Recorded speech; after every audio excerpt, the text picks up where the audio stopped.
আজ বানালাম পনির মালাই কোপ্তা কারি। সম্পূর্ণ ভেজ একটা রেসিপি।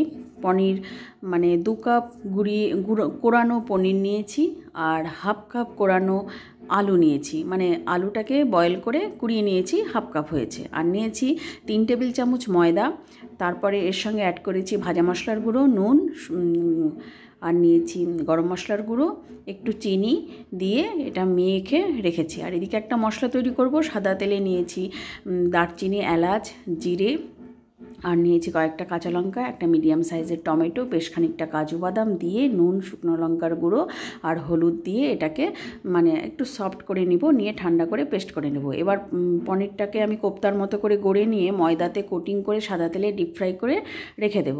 দিয়ে তুলে রাখার পর সেই তেলেই সেই মশলাটা আমি দিয়ে দেব। দিয়ে এর মধ্যে একটুখানি নুন দিয়ে এটাকে কষিয়ে নিব। কষিয়ে নিয়ে কষানো হয়ে গেলে এর মধ্যে সামান্য একটুখানি গরম জল অ্যাড করব। আর করার পরে আমি বেশ খানিকটা দুধের সর ছিল, সেটাকে মিক্সিতে পেস্ট করে সেই মানে মালাইটা আমি দিয়ে দিয়েছি। আর দিলাম একটুখানি চিনি, এটা একটু মিষ্টি মিষ্টি মতো হবে খেতে। আর দিয়েছি গরম মশলার গুঁড়ো, আর নামানোর আগে কাসুরি মেথি হাতে গুঁড়ো করে দিয়ে দিয়েছি। অসাধারণ হয়েছে দেখতে, কালারটাও সেই সুন্দর আর খেতেও হয়েছে দারুণ।